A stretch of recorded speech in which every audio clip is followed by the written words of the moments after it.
tragédia que aconteceu em Uvalde, no Texas, dentro da Robb Elementary School, nos conta uma história sobre covardia, ostracismo e desorganização policial. Salvador Ramos foi o responsável pelo pior massacre escolar da história do Texas e o terceiro dos Estados Unidos, ficando atrás apenas de Virginia Tech e Sandy Hook. E após tantos casos parecidos, com treinamentos já desenvolvidos especialmente para ações dessa natureza, ainda questionamos algumas ações policiais. No caso específico de Uvalde, pudemos compartilhar através das câmeras de segurança toda a dor e desespero dos pais que imploravam pelo resgate de seus filhos. Dentro daquele famoso corredor, os agentes permaneceram por mais de 1 hora enquanto Salvador removia vidas inocentes ao som de músicas tristes. Mais de 400 policiais fortemente armados ocuparam a escola, transformando aquele local em um campo de batalha. A ação daqueles agentes foi tão lenta que a sociedade ficou tão revoltada com a polícia como ficou com o atirador. Salvador Rolando Ramos nasceu no dia 16 de maio de 2007, em Dakota do Norte, nos Estados Unidos. Muito quieto, tímido e reservado, Salvador cresceu em um lar bastante desfavorável. Sua mãe, Adriana Martinez, foi descrita por familiares como alguém que fazia abuso de drogas e tinha 2 passagens em sua ficha criminal, uma por cheque sem fundo em 2003 e outra por agressão alguns anos depois. Seu pai, também chamado de Salvador, resistiu à prisão em 2000 e foi acusado por assalto agravado com o uso de arma de fogo em 2011. Por fim, a avó de Salvador, Célia Martins Gonzalez, conhecida como Celi, também apareceu no sistema criminal em 93 por mau comportamento. Em uma casa bastante humilde e com diversos problemas financeiros, crescia o introvertido Salvador Ramos. É provável que o garoto tivesse os mesmos pensamentos terríveis em qualquer outro cenário. Entretanto, com os exemplos que tinha ao seu redor, todas essas ideias perturbadas foram potencializadas em seu crescimento, e sua vida não seria mais fácil na escola. Durante a 4ª série, Salvador frequentou a Robb Elementary School, e foi dentro dessa escola de ensino fundamental que Salvador conheceu o bullying. Sua situação financeira, roupas, corte curto de cabelo e constante gagueira fizeram de Salvador um alvo fácil para piadas e ridicularizações. Sem conseguir fazer amigos, o garoto passou a ficar mais isolado a cada dia. Até o momento do ataque, Salvador não tinha nenhum histórico criminal e nunca foi diagnosticado de forma oficial com nenhum tipo de transtorno mental ou de personalidade. Certa vez, Salvador apareceu com diversos cortes em seu rosto, alegando que aquilo havia sido provocado pelos arranhões de um gato, mas acabou confessando para um colega que havia cortado o próprio rosto com uma faca. Quando questionado, Salvador respondeu que fez aquilo simplesmente por diversão. No dia 28 de outubro de 2021, já estudando na Uvalde High School, Salvador foi convidado a se retirar por conta de sua ausência constante das aulas. O jovem interrompeu os estudos e não existem informações sobre a reação da família a esse evento. Salvador foi descrito por vizinhos como um adolescente bastante perturbado e caótico. Durante a noite, ele vagava pelas ruas com outros garotos, utilizando uma arma de ar comprimido para atingir pessoas, além de jogar ovos em carros. Salvador ainda cometia atrocidades com animais, matando diversos gatos pela vizinhança. Nesse vídeo, ele é visto carregando um saco com animais mortos. Esse vídeo e muitos outros foram partes de transmissões ao vivo feitas pelo próprio Salvador em uma rede social chamada Yubo. E foi através desse aplicativo que Salvador começou a conhecer e conversar com outras pessoas com maior facilidade. Seu comportamento, entretanto, seria tão terrível quanto era na vida real. A crueldade com animais logo cedo, somada por vandalismo, comportamento antissocial e impossibilidade de seguir regras, indicam sinais claros de transtorno de personalidade antissocial, ainda que Salvador nunca tenha sido diagnosticado de forma oficial. O garoto trabalhou por aproximadamente 1 ano em um restaurante da franquia Wendy's e foi descrito por seus colegas de trabalho como alguém muito reservado e algumas vezes inconveniente. Salvador se aproximava de uma das garotas que trabalhava com ele e perguntava: "Você sabe quem eu sou?" O tom em sua voz era estranho e até perturbador, e esses comentários eram ainda piores online, com as garotas que ele conhecia na plataforma Yubo. Nesse aplicativo, Salvador ameaçava garotas tanto de morte quanto de abuso. Por sempre usar roupas pretas e um cabelo comprido, além do óbvio comportamento quieto, Salvador recebeu alguns apelidos em seu ambiente de trabalho. Um deles era atirador escolar. Aquela piada de mau gosto reverberou na cabeça de Salvador, que começou a ter ideias terríveis e injustificáveis. Salvador não tinha nenhuma perspectiva de futuro. Vivia em situação financeira precária, seus parentes mais próximos já haviam tido problemas com a justiça, ele havia sido expulso da escola na qual sofreu com bullying e o ambiente em seu emprego já tomava o mesmo rumo. Todo aquele vandalismo que realizava à noite era a consequência de uma cabeça perturbada e aparentemente sem conseguir nenhuma ajuda. Eventualmente, é possível que Salvador passaria para crimes mais graves e cruzaria com a polícia. Entretanto, não houve tempo para isso. Certo dia, trancado em seu quarto, Salvador notou que não havia mais sinal de Wi-Fi. Quando descobriu que tinha sido sua mãe quem havia desligado o sinal, o jovem ficou furioso. Os dois discutiram por alguns minutos antes de Salvador pegar suas coisas e sair de casa, indo morar com seus avós. Poucos dias depois, ele postou um vídeo em sua rede social direcionado à própria mãe. Nesse vídeo, ele brigava e a ofendia diretamente. Mais tarde, a mãe de Salvador admitiu que o filho poderia ser agressivo, mas enfatizou que ele não era um monstro. Vivendo com os avós e passando grande parte do tempo isolado em seu quarto, Salvador permitiu que a famosa espiral sombria o puxasse para baixo. Ele estava revoltado com o mundo e já não lhe restavam mais muitas formas de resposta. Em uma de suas redes sociais, Salvador postou uma mensagem privada que dizia: "Mais 10 dias". A esse post, uma pessoa perguntou: "Você vai atirar em uma escola ou algo assim?" A resposta que obteve de Salvador foi a seguinte: "Não, pare de fazer perguntas burras. Você vai ver." Diferente de outros atiradores escolares, os sinais de que Salvador poderia fazer algo nesse sentido estavam bastante claros. Essa pessoa em sua rede social percebeu. Seus colegas de trabalho o chamavam precisamente de atirador escolar. Todo seu comportamento e mensagens deixavam sinais claros de que o garoto precisava de ajuda e acompanhamento psicológico. Infelizmente, isso não aconteceu. E a essa altura, o plano de vingança de Salvador já estava pronto. Em setembro de 2021, Salvador pediu para que sua irmã mais velha lhe comprasse uma arma de fogo, mas ela recusou. No dia 17 de maio de 2022, um dia após seu aniversário de 18 anos, Salvador adquiriu legalmente sua primeira arma de fogo, um rifle semiautomático Smith & Wesson. 3 dias depois, Salvador comprou uma segunda arma de fogo, um rifle de assalto estilo AR-15. O recibo da compra dessa segunda arma foi postado em seu perfil da rede Ubo. Em outras redes sociais, Salvador passou a publicar fotos de suas armas e munições. Nessas mesmas fotos, ele marcou outra pessoa pedindo para que ela republicasse aquelas imagens. Isso não aconteceu, o que pode ter causado certa frustração em Salvador. Aquilo era um aviso não verbal do que estava para acontecer.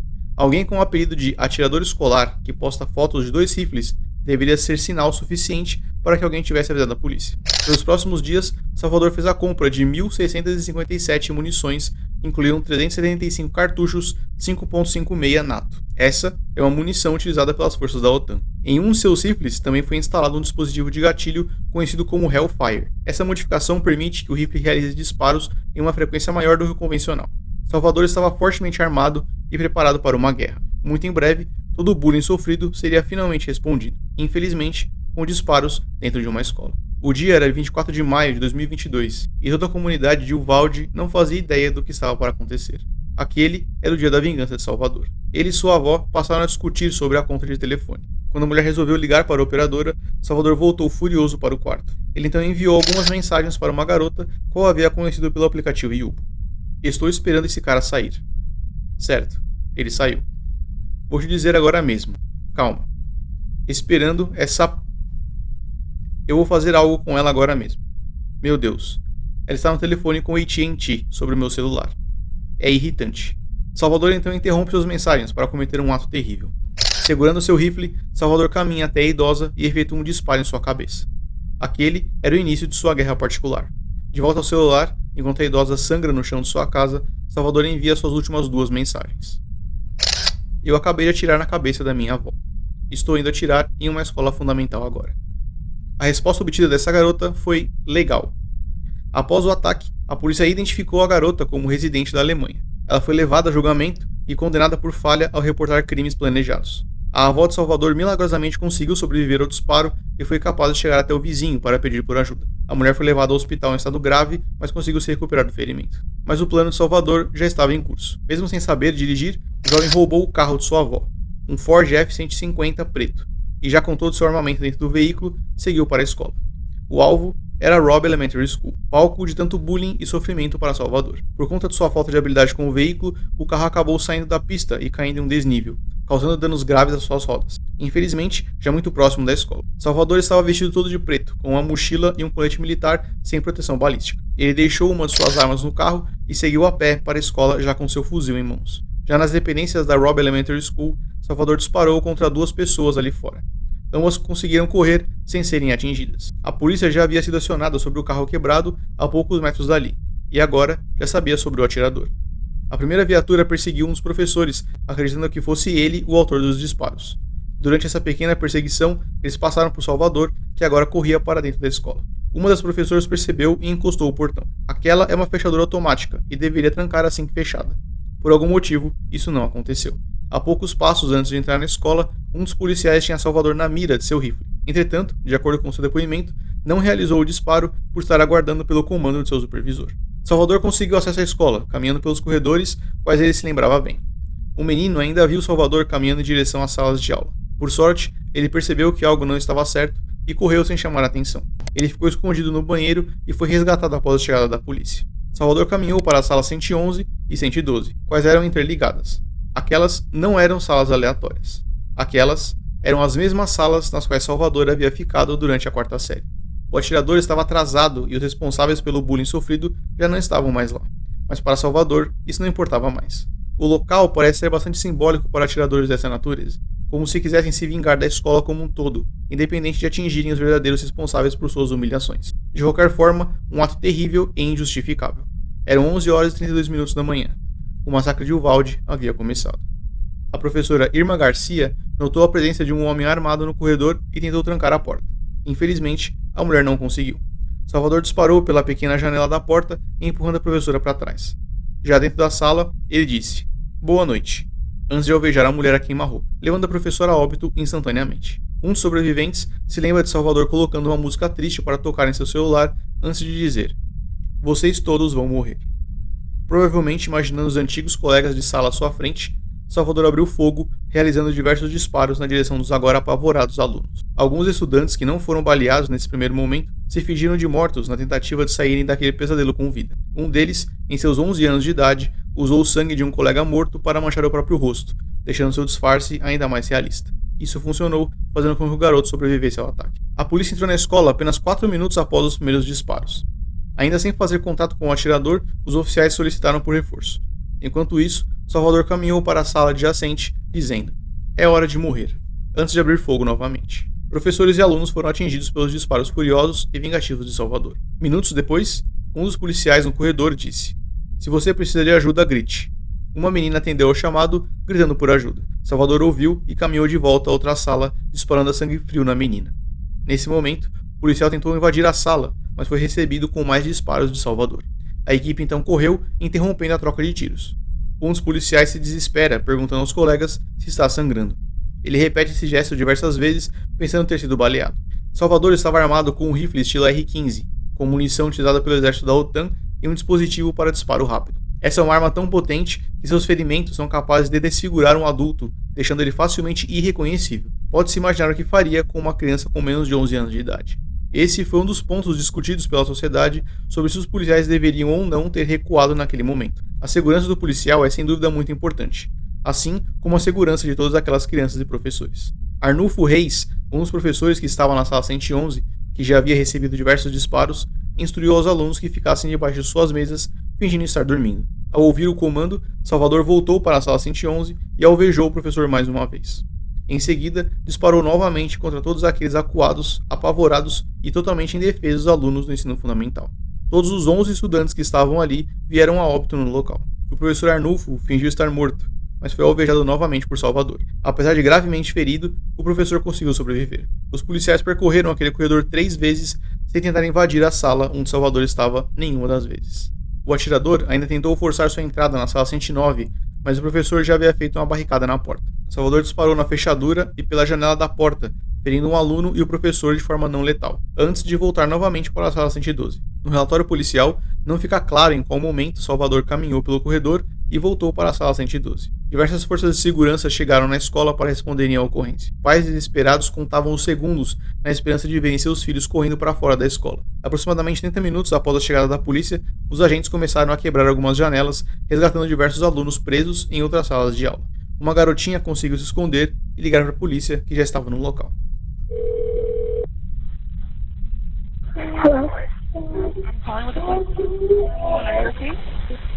No, there's a school shooting. Okay, yes, ma'am. I have multiple units there. Are you with officers or are you barricaded somewhere?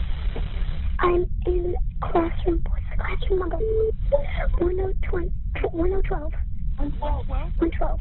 112, yes, ma'am. What's your name, ma'am? Chloe Torres, please hurry. There's a lot of dead bodies. Line, okay? You said you're in classroom 112? Yes, ma'am. Please, some help. You were telling me that you need to be quiet. I am. I'm telling everybody because of their mouth. Nobody listening to me. I know how to handle these situations. My dad taught me when I was a little girl.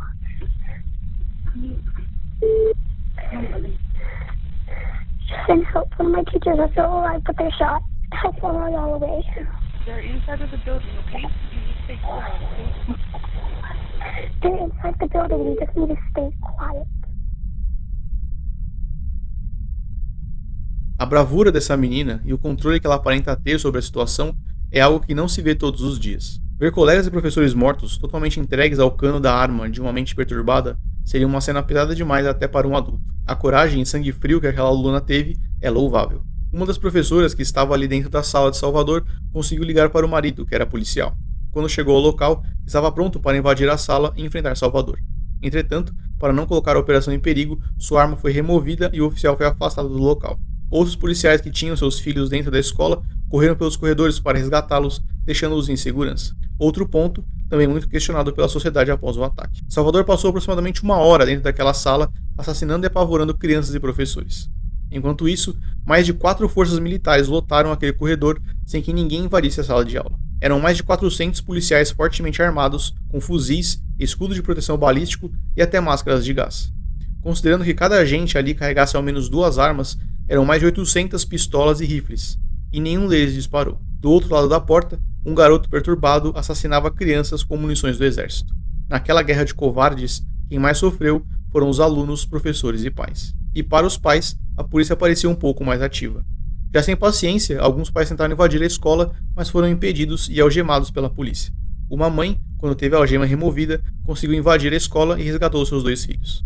Imagens como um policial usando álcool em gel e outros 2 se cumprimentando de forma bastante casual deixaram toda a comunidade de Uvalde furiosa com a ação policial. Parecia que nem todos os policiais entendiam a gravidade daquela situação. Durante as filmagens, é possível ver um bom exemplo de caos e falta de controle em uma ação policial. Os agentes parecem perdidos, por vezes ficando totalmente de costas para a sala onde o alvo estava. Em algum momento da operação, o agente responsável alterou a ocorrência de atirador ativo para atirador barricado. Essa manobra técnica força uma mudança considerável na resposta ao massacre. Crianças estavam morrendo dentro daquela sala, enquanto seus colegas gritavam e se fingiam de mortos. Alguns policiais parecem bastante irritados com a demora em agir, mas infelizmente talvez não tivessem no controle da operação para ordenarem a invasão. A polícia aguardava pela chegada de um funcionário que teria a chave para abrir a porta onde estava Salvador, o que pode soar bizarro, já que a polícia tinha meios de arrombar aquela porta para neutralizar o atirador. Mas a história fica ainda pior. A porta daquela sala não estava trancada. A polícia nem ao menos tentou abrir a porta para forçar sua entrada. Salvador teve mais de 1 hora para aproveitar toda a sua vingança contra o local que o havia humilhado tanto. E já em meio a um mar de sangue, tristeza e sonhos perdidos, sua hora estava finalmente chegando. Após muito tempo de espera e revolta, uma equipe de operações especiais invadiu a sala, iniciando o confronto com Salvador. Os 2 primeiros policiais que invadiram a sala foram alvejados e vieram a óbito. O terceiro agente conseguiu reagir, baleando Salvador múltiplas vezes. O atirador não resistiu aos ferimentos e faleceu no local. O massacre de Uvalde havia terminado. Ao todo, foram 21 pessoas assassinadas entre alunos, funcionários e policiais, mais o atirador, totalizando 22 vidas perdidas e 18 feridos. Foram 164 disparos de Salvador contra 35 dos policiais. Desses 35, 8 foram no corredor e 27 dentro da sala onde Salvador foi morto. Aquele ato terrível de Salvador já seria ruim o suficiente, não fosse pela questionável ação policial. O agente que estava no comando da operação foi afastado de suas funções, o que não apagou a mancha que ainda permanece na história da polícia de Uvalde. O pai de Salvador pediu desculpas às famílias das vítimas, dizendo que seria melhor que o filho tivesse o matado no lugar. Já a mãe de Salvador pediu para que ninguém julgasse o seu filho, porque ele teve os motivos dele. E eu espero que ela entenda que esse não é um pedido fácil de se atender. Ainda que ela também tenha perdido o filho naquele dia, é impossível não realizar nenhum tipo de julgamento sobre as ações de Salvador. Absolutamente nada justifica o que o seu filho fez. O caso de Robb Elementary School é uma soma de desastres, desde o atirador até a ação policial. Salvador Rolando Ramos morreu aos 18 anos de idade por múltiplos ferimentos de arma de fogo. Toda a sua revolta e humilhação terminou de maneira ainda mais triste, removendo a vida de pessoas inocentes que nem ao menos tiveram a chance de se defender. Até hoje, as famílias das vítimas ainda tentam entender e aceitar o que aconteceu naquele triste dia. Homenagens e memoriais foram feitos para as vítimas na esperança de que nunca sejam esquecidas. Salvador foi uma pessoa terrível, propícia ao crime e responsável por espalhar caos e terror em uma escola do ensino fundamental. É triste entender que o único motivo pelo qual aquele vilão conseguiu trazer o inferno à Terra por mais de 1 hora foi porque quase 400 policiais cruzaram os braços esperando por um par de chaves.